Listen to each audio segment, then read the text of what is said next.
Welcome to Dorrs Down. Today, pendulums. From acceleration to stillness, pendulums are physics and metaphors, reflecting our direction and movement. We can learn a lot from pendulums. Chris, I read about Richard Glossop in Newsweek. He was convicted of a 1997 murder for hire, but his case relied entirely on Justin Sneed's testimony. Now, Sneed is the one who actually committed this murder, but he blamed it on Glossop, trying to say that Glossop hired him to commit the murder. Do you remember how he did it, Sneed? I don't remember. Did he beat him or something? I think he beat him to death. I think he beat him to death. This guy that was killed was a motel owner, and Glossop was the manager of the motel, and Sneed was a contractor that did occasional work there. So Glossop has always maintained that he had nothing to do with this, but Sneed wanted a better deal from the police, so he implicated Glossop by saying that Glossop hired him to kill the manager of the hotel. So here's what I hear you saying is that the police are offering, if he cooperates with the police and gives them more information that might bring another entity into the guilty window, that this Sneed guy is going to get a better deal. And so he implicated Glossop. And then later, Sneed felt bad about what he did, and he wanted to take it back, and the court wouldn't let him take it back. So in 2023, there was an independent investigation that revealed multiple instances of serious prosecutorial misconduct. So actually, the prosecutors, not only did they coerce Sneed into implicating Glossop, but they coached him in what to say on the stand. Right. And Sneed was... Which is wrong already. That's right. And Sneed had a psychiatric diagnosis and was on lithium. And during court, he testified that he'd never been seen by a psychiatrist and he wasn't on any mind-altering drugs, which was not true. And the prosecutors knew that, but they told him not to mention it because then it wouldn't make his testimony as valuable. Okay, but ultimately, this was all sent to the appeals court, yes. Right? So the prosecutor looked at the case, the current prosecutor in 2023, went back and reviewed all the evidence, and he said, well, yes, this case was not tried properly. There was all kinds of prosecutor misconduct. And so he requested the appeals court to vacate Glossop's conviction. But the Court of Appeals denied the request. They said, no, we're not going to Which means that the whole appeal. Case went off to the Supreme Court. That's right. That's right. And so the justices at the Supreme Court, they took sides. Mm-hmm. And they argued the whole thing, but they have yet to come up with a decision. And this is current. Like this was being argued in the last week or two. Right. So it's current news. Yeah, so it's all now, yeah. Yes. And then CBS News stated that Glossop had evaded the death penalty 9 times. And he'd actually eaten his last meal 3 times. Now, just imagine, what would that feel like? To sit and eat your last meal and know, man, the time's ticking down. You got minutes, maybe hour to live. And then at the last minute, some appeal comes through. Maybe like rehearsing. I know that when I'm rehearsing for a podcast or for anything else, I get nervous the first time. Mm-hmm. And I get a little less nervous the second time and a little less nervous. So by the 9th time, you think maybe he would... I think that's what we should do for all convicts that are on, Chris, on death don't row. Don't be ridiculous. That's just ridiculous. But, the whole point of this is, it's just so stupid. Don't get me started on the death penalty. Yeah, but, true.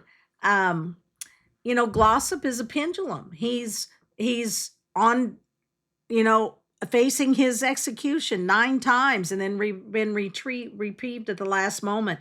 And now for the 3rd time, his case is being heard by the United States Supreme Court, trying to get this man out of prison for a crime that even the person who put him there admits he had no part of. Before we move on to the next thing, maybe we should mention that we're going to cover a lot of different cases and a lot of different interesting research that we've done while we put Pendulums together, and that we encourage our listeners to go to the show notes and explore those. Well, you can learn a lot more there on too. the website. On the website, we have a resources page that will have links to everything that we talk about on all of our episodes. Okay, good. So good. that's Excellent. where we want to go. All right, so this episode is about pendulums.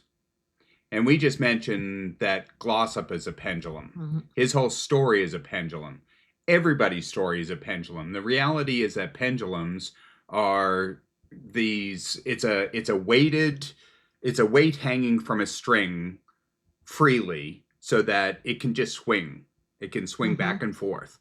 And there are a lot of different types of pendulums. Like there are creative pendulums where artists use buckets of paint and spin it around in a circle, and they call it pendulum painting. Which we actually gave that a try for this episode. With our grandkids. We set up a table in our garage, and we hung tubes of paint over some paper and canvases, and it was a good, and the fun kids afternoon. got to do a pendulum painting. We have some pretty interesting artwork that were the product of that afternoon. So that's good. Yes, we do. That was pretty fun and messy. Very, very messy. Yeah, it seemed to be. But then there's other things like that are also creative, like the pendulum with the, I don't know if they actually have sand in the pendulum. No, they have a tray of sand, and the pendulum hangs above it. Swings back and forth through the sand. Swings back and forth, and the pendulum has a point on it, so it draws designs in the sand. It pulls the sand out into a pattern so that you can see. I love those. The design. I want one of those to put on my desk. Yeah, well, and then the cat will play in it, and it'll be a mess. I know Miley Cyrus sang a song about pendulums. Yes, I've heard that. Yeah. So anyway. Pendulums can also be not only creative, but they can be destructive as well. Like the wrecking ball we saw in West Virginia when we went to see the eclipse. Right, yeah. And so the wrecking ball, that was kind of interesting because when we were looking at that, I was hoping that I was going to see it more of a pendulum kind of a swing kind of a thing driving into this building that they were knocking down. They were using it just sort of up and down to pummel the building like a from hammer, above. More like a hammer kind of a thing. But I bet there was times when they used it as a pendulum. Did. We just weren't there on that particular day. Yeah. We should go back and see if that building's down. Yeah, it was a huge hospital. Yeah, they were knocking down the whole hospital. Yeah. So I'm sure they've probably built something new there by now. Maybe. That was during our trip to go see the eclipse. Mm-hmm. Yeah, so that was in April. Yeah, that's pretty good.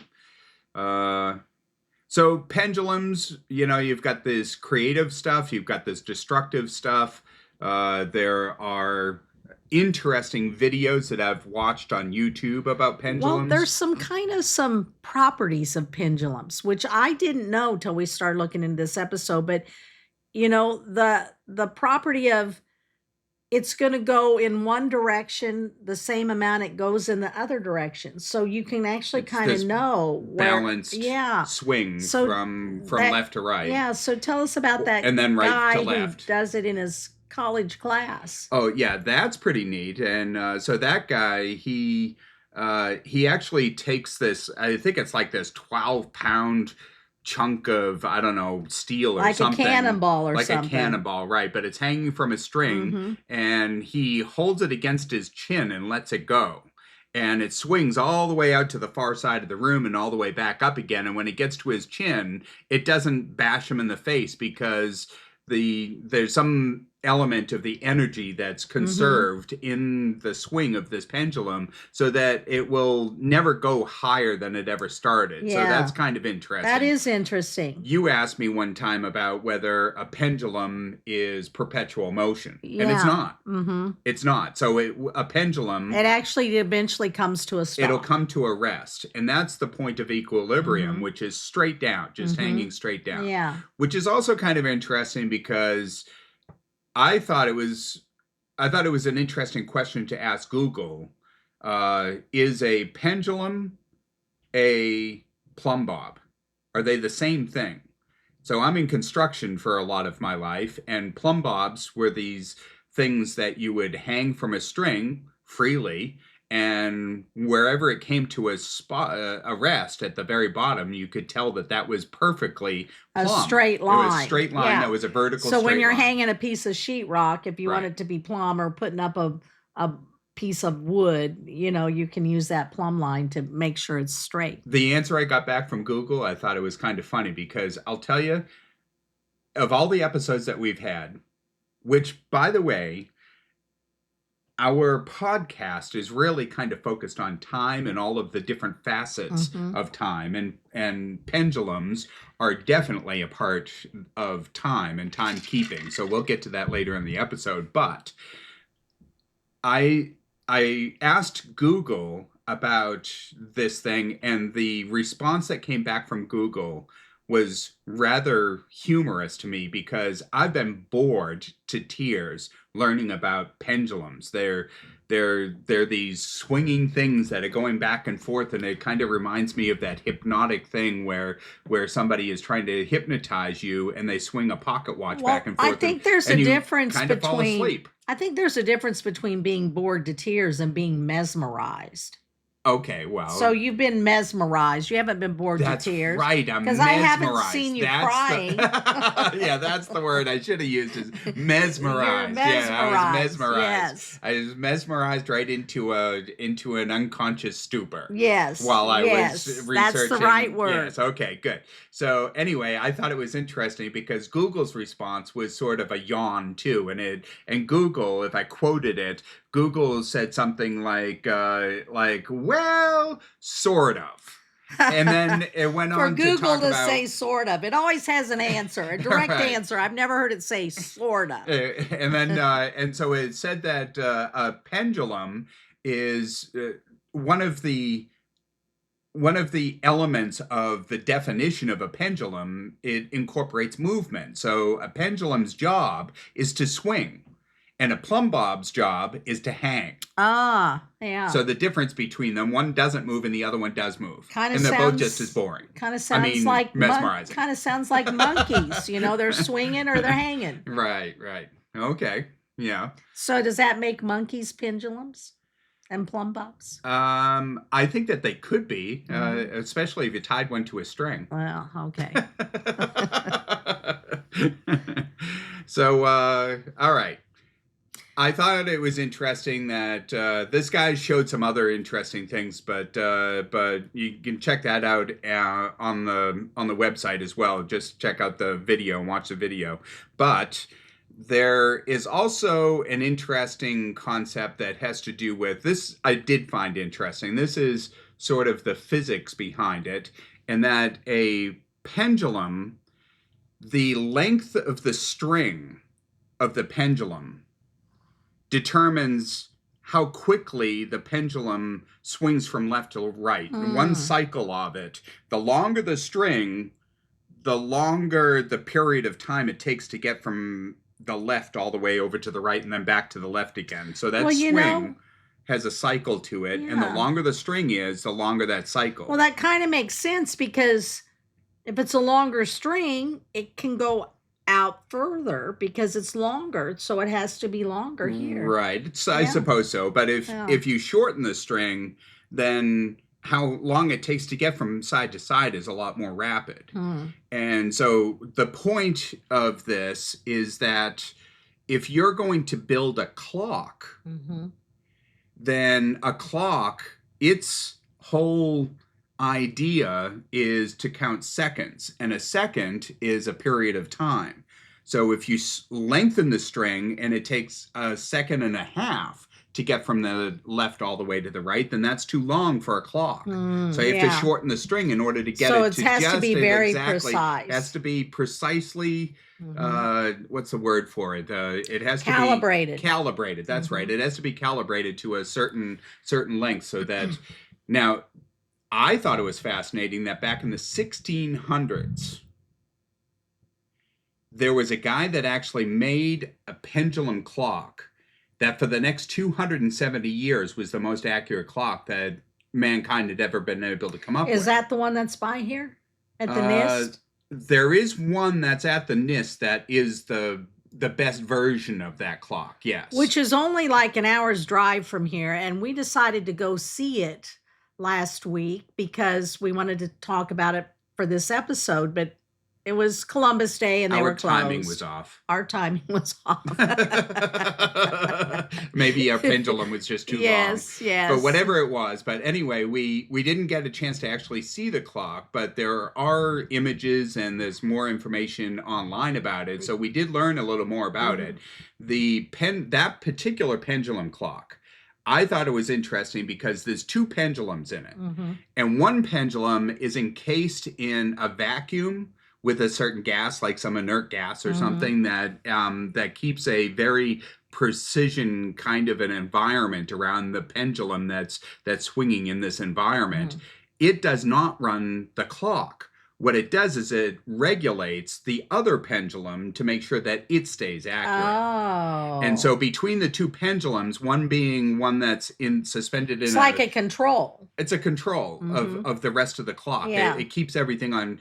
Anyway, this clock is so precise that it only goes off by 1 second per year. Oh, wow. And that's pretty amazing for this that is amazing. Ancient old mechanical clock. Yeah. In the 1930s was the earliest that they'd ever come up with their better, they call it a natural frequency oscillator.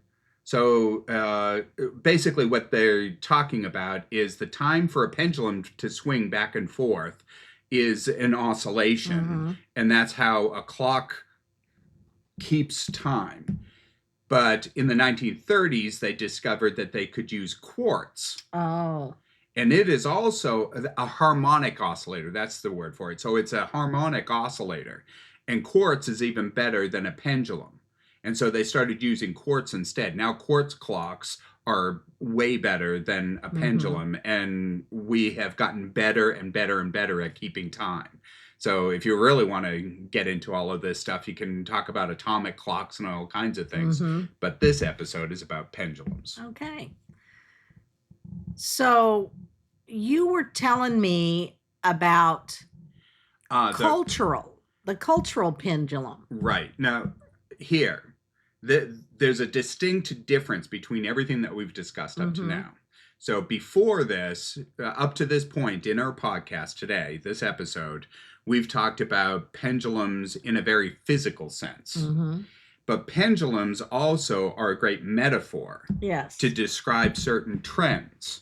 And trends have a very cyclical type of feel to them that people buy pet rocks for a certain number of years until they go out of favor, chia pets or bell-bottom jeans or whatever. That's all marketing stuff and that's all commercial stuff, but there's lots of things that have cycles to them, political cycles and everything else. It comes back, you know, bell-bottoms. Things that come and go. They go, and then they come back. And it's a pendulum. Interesting. So it's a pendulum swing between left-leaning policies and right-leaning policies. I mean, there's all these different pendulums that are represented in many, many different facets of our lives. Well, perhaps political pendulums happen because we're never happy, we the people. And so we vote for a change and we bring in a Democratic president when we've had a Republican one because we weren't happy. And then the Democrat one comes in and we're still not happy. And then so we decide to vote for the other party and thinking something's going to change. But really, politicians are politicians. I like what you're saying there because sort of what you're getting at is that if you're talking about a physical pendulum, there's a potential energy that's built up in the pendulum Mm-hmm. itself. Potential energy is acted on by gravity and pulled down, and it accelerates as it gets down toward the point of equilibrium, which is Mm-hmm. the lowest part of the swing, right? I wonder And if you could do a pendulum on the moon. I'm sure you could, but it's going to be different than here because gravity is different here. Yeah, But interesting. but the point I'm getting at though is that when you were talking about trends and politics and that people are always unhappy and they want Mm-hmm. something different the next Mm-hmm. time around in that cycle, that Yes. the energy on a physical pendulum is gravity and a number of other things, including centrifugal force. If you're doing the pendulum painting that we were Mm-hmm. talking about, which Mm-hmm. is spinning those things Right. and making ovals and cool Right. stuff out of it, geometric shapes that Mm-hmm. come out of that. But if you're talking about politics or any of our cultural pendulums, these cycles that go back and forth, those still require energy. And the energy comes from what you and I want or don't want. I don't Mm-hmm. want a Republican president. I don't want a Democrat president. I don't want a Republican president. And it goes back and forth and back and forth. And that's what Well, and the we always pendulum want what we depends don't on that. have. It seems, Yeah. we always think something else will be better. So, What I also think is fascinating about a pendulum, whether it's cultural pendulum or physical pendulum, is that pendulums never go to an extreme and then have some catastrophic event that destroys everything. It doesn't pull loose. It gets to that point where it's up at the outermost extreme and it slows down into that, and then the pulse of gravity pulls it back the other way slowly and accelerates it back toward the bottom. It never mm-hmm. goes out and just snaps off Right. and has some catastrophic Mm-hmm. event. The we swing left and we swing right in politics. We swing up and down through all of these different marketing things, that these trends that people enjoy, or even a physical pendulum. It's just a swing. Interesting. Swings, by the way, I hadn't thought about that. A swing is a Swings are pendulum, isn't it? pendulums. Yeah, Wow. absolutely. So when you go to the park and your kids are on the Yeah. swings, that's a pendulum. I hadn't even thought about that, but Sure yeah. is. So, when you pump your legs on the swing, is that what gives you the energy to move, keep but it once you moving? get all the way up to the Uh-huh. top, the swing doesn't just explode and the Right. kid dies. Right. It It stops comes at a certain back. point and Mhm. slowly and then quickly and Mhm. then as it gets to the bottom, it's at its Yeah. faster point. Yeah. Yeah. Yeah, that's interesting. It is interesting. So we have lots of things to talk about, but here's a thought. Do we control life's pendulum? You know, there's probably a couple ways to answer that, because I don't know if we can control a pendulum, but what we can control is our feelings and how we feel about some particular event in life. So, does that mean we're controlling the pendulum? Or does that just mean we're controlling our reaction to the pendulum? Well, I think one of the things that you need to think about is I almost think that what you're referring to is some sort of a pendulum that's inside of us, Well, where yeah. where we feel good about something or we feel bad about something, and the Right. pendulum is this swing between the two emotions. Yes. And then events that happen in your life have an effect on Mhm. that pendulum. I've had a lot of swings in my life, especially in the last 20 years. hmm Um, and I've done a lot of work to forgive myself for the stupid decision I made in 2006 when I decided to help John Maynard escape from prison. And I don't regret that decision. A lot of people want me to regret it, but I feel like regrets are just a waste of time. So why give them any kind of energy at all? But I've done so much inner work to accept my decisions and what I've done and where I am. And I think I've got it all solved and I'm cool and I'm, strong and I've overcome.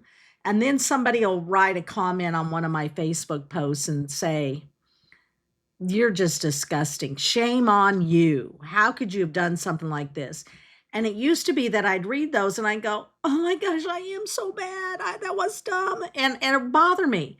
And now when I read those posts, I think, and your inner pendulum swings the other sorry way. for you. Yeah. I'm sorry that you're that caught up in what you think I should be doing. But, Right. it doesn't bother me. One of probably the hardest things that I've dealt with, which has definitely been a pendulum. I had some family members I was so close to, very close to, who have not accepted my crime, who have, they want me to feel terrible about it and, act like a dredge of society that I'd done something so stupid and committed this crime. And I have refused to feel that way. And instead, I've decided to use this experience in my life as a tool to grow and to help other people, help other women who are struggling with something so that, I can identify with them and I can share my story with them and give them some tools to help them get through a hard time too. And Chris, there were days. Your family was embarrassed because Yes. you didn't continue to be perfect. Yes, that's right. And the reality is we're not perfect. That's right. We're all pendulums. Mm-hmm. We have this equilibrium point at the bottom where if everything just settles out and there's no energy left, then we're just going to hang in one certain spot. But otherwise, there are things that happen that push us left and push us right. Yes. And it's not really fair for any family member or even for you yourself to hold yourself accountable and beat yourself up over something that you're just a part of the rest of the world. It's in the past. It You can't happened. change it. Yeah, and so there was a time when that bothered me so much. And Chris, you'd find me curled up on the bed in tears because somebody said something to me or I wasn't invited to the sisters' weekend in New York. Or you couldn't get a job at PetSmart. Yeah, there's been lots of back and forth, but today I think I've maybe reached that point where it just doesn't bother me and it just rolls off. Yeah. Yeah, but we are also learning to cope with a world that is not very forgiving, that you still can't get a job at PetSmart. No. But the point is that who needs it? Yeah. I mean, they're not going to pay any money. You're not going to get ahead or anything. Right. And at least this way, we have an opportunity to help the world see that we're not our worst mistakes. Yeah. Right? That's right. You're not your worst mistake, are you, No, Toby? I'm certainly not. Yeah, I'm not either. I'm way more than that. Yeah.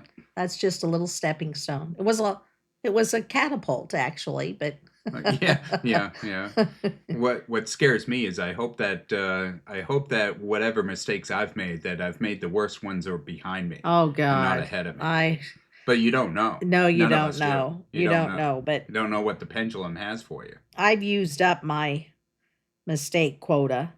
Although I thought I used up my falling quota, and it seems like I can't stay on my own 2 feet most of the time. So Edgar Allan Poe wrote a short story called "The Pit and the Pendulum," and in that story I thought it was interesting because the pendulum in the story also is sort of metaphorical in the thought that the main character swung back and forth wildly from sanity to insanity, and ultimately it was a dark story. But I think it's fascinating that that we all have a life to live, and we have to figure out how we're going to react to the pendulum. And sometimes that pendulum is going to be dark and sometimes it's going to be light. And we have to just try to figure out how best to maintain sanity and our perspective. Yes. Keep a positive and optimistic outlook. Yes. You can't change the past. Yeah. Regrets do no one any good at all. Here we are at our favorite part of the episode, felony murder. Inspired by John Maynard. Oh, yes. Poor John. I have an interesting story for you today that really does take a pendulum into account. So Freddie Knoll was 17 when he first entered the Pennsylvania State Prison. By the time he walked out, he was 67. 50 years. 50 years in prison. So he grew up in South Philadelphia in one of the poorest neighborhoods. He didn't have a good life, and he first went to juvenile hall when he was 8 years old. He had some trouble. He was in some trouble. He joined a street gang and cracked open parking meters for quarters. But in 1969, Freddie and two teens decided to steal from a candy store. So they took a toy gun and they went into the candy store and they got $12 in change. Wow. $12. Yeah. But Freddie stuck that toy gun in the candy store owner's stomach. And he didn't stick it in with any pressure, but he just stuck it at his stomach. Later that day, what a coincidence, the store owner died of an aneurysm in his abdominal aorta. And the prosecutors decided that Freddie sticking that gun in his stomach is what caused that aneurysm, which is probably not very likely. So how old was Freddie then? He was 15 or 16. So he was just a teenager, he was a kid, young kid. And so he uses a toy gun to hold up somebody. That person dies later on that day. And the judicial system and the investigators and the police, the judges, the attorneys, the prosecutors, that whole system, the whole justice system went and attacked this poor kid. Yeah. And they put him away for 50 years. Yeah. The two teenagers he was with, one of them spent 18 months in prison and one of them spent 11 months. But Freddie was charged as an adult and got life in prison. For using a toy gun to take $12 from somebody who happened to die later in the day. Later in the day of an aneurysm. That is just crazy. It is ridiculous. So he spent 50 years in prison, but was released because of a change to the felony murder rule that stated that minors had to be resentenced. So he was released. So I want to interrupt here just for a second. Is that this sounds, again, we have many cases where an individual, one person, is affected by felony murder, and that because of some action, some activity, legal or otherwise, that they get revisited. So as an individual. But we, here at Dorrs Down, have a broader mission. A broader mission, but the to sign the petition at the end. Sign a petition, so yes. Signing the petition is not about an individual that we're trying to save. It's about ending felony murder in general. We're the only country. I think we should discuss that a little bit more. We are the only country. Let's hear the rest of his story. We're the only country in the world that has felony murder. Yeah, and that needs to end. It needs to end. So, we've been talking about politics, Chris, and we know in election years, politicians focus on crime. So, one group of politicians wants to be tougher on crime, and they try to win voters because of their tough on crime policy. And another politician wants to ease some of the burden of prisons, and they want to be a little softer on crime. And so I think crime is a pendulum in our political world. Yes, it is. It just swings back and forth. Yeah. So, when people are released from prison, they struggle to find someone that'll rent them an apartment or to find jobs or to escape poverty. It's just impossible. And so that, this pendulum of criminal justice reform has just swung back and forth. Right. Tough on crime, more lenient rehabilitation focused policies, tough on crime, pushes for leniency, tough on crime, let's make it easier. It just keeps going back and forth. And Freddie actually got caught in this.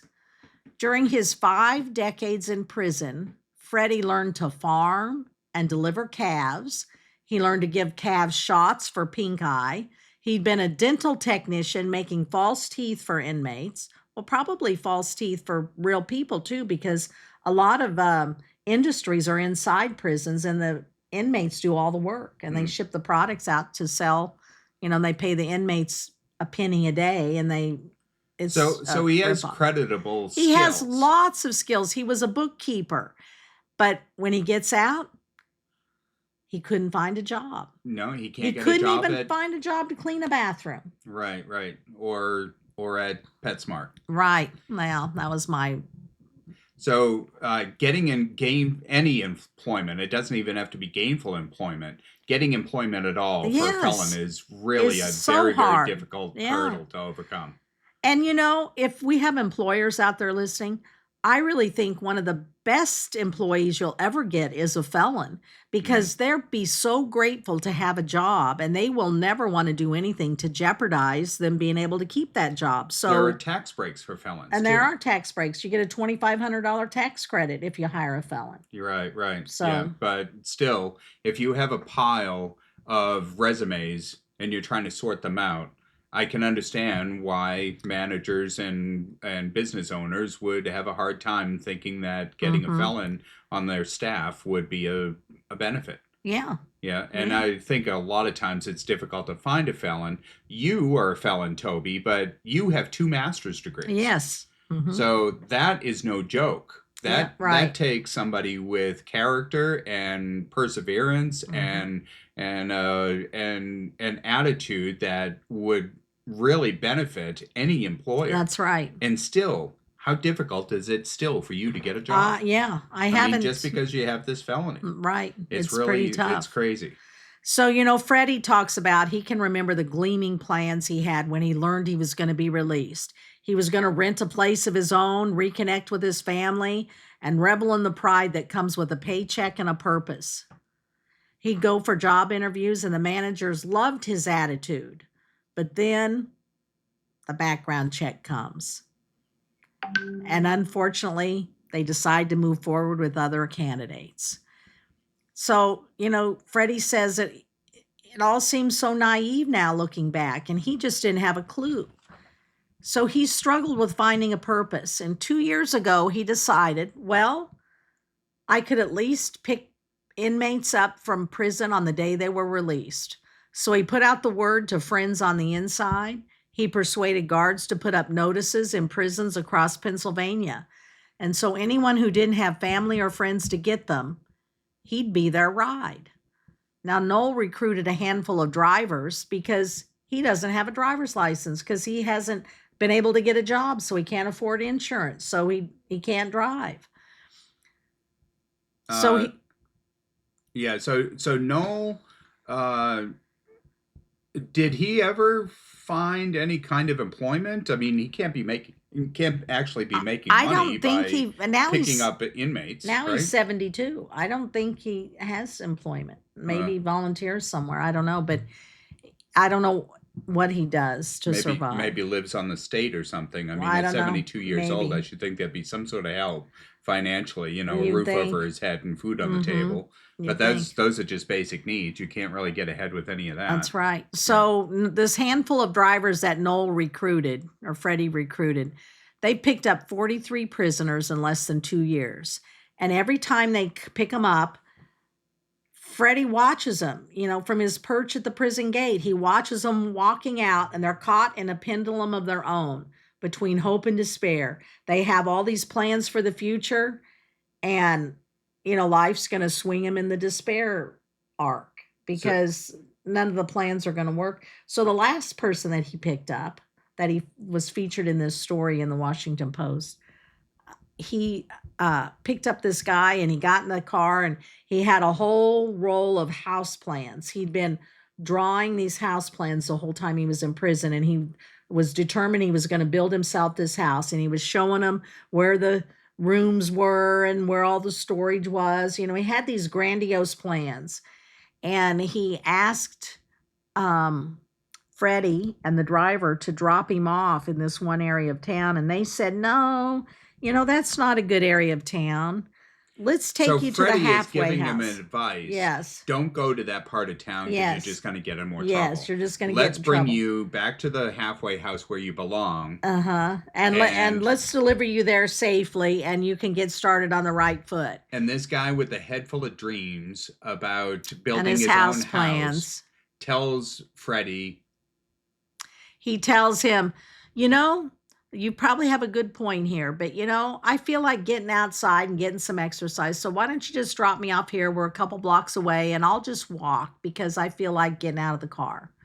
So they pull over and let him out, and they sit there and they watch him turn and walk in the wrong direction, back to the part of town they warned him against. So the energy that inmate put into his life's pendulum swung him back toward recidivism. Yes.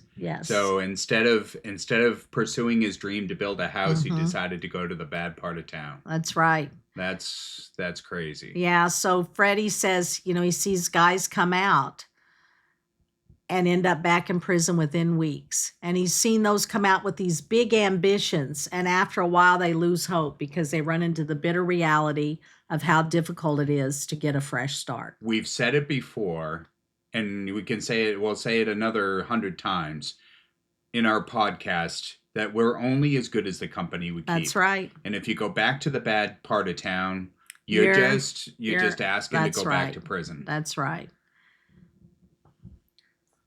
Well, it's time to draw a card from our basket. And did you add any new ones this week? Actually, did we? I think we did, didn't we? Oh, yes, I think we did. We added one. What was it? Sundials. Oh, yeah. We added sundials. So we added sundials. I'm going to shake these up a little bit and get sundials gone.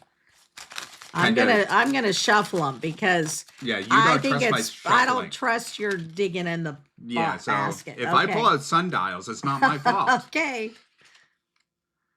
Deadlines. Oh my gosh, what a trap deadlines are. Deadlines. Interesting. I mean, already just the word deadlines is just... It almost makes me sick to my stomach. Yeah. Well, deadlines, we'll try to make it entertaining and not hair pulling. Right. As we wrap up today's episode of Two Doors Down, remember that life is a pendulum. Whether you're facing moments of uncertainty, shifting priorities, or finding your own rhythm, remember that the pendulum always swings back. It's all part of the journey. Thank you for joining us today. We hope this episode has given you new insights into how you can find balance in your own life. Don't forget to subscribe, share, and stay tuned for our next episode. Share your own reflections and stories using hashtag #TwoDoorsPendulums and join the conversation about how we can make the most of the time we're given. This is Christian and Toby Dorr reminding you to make an impact with the moment you have. 2 Doors Down. It's about time. Subscribe on YouTube at 2 Doors Down. For some exclusive content, check out our Patreon channel, and our website is twodoorsdown.com. Until next time.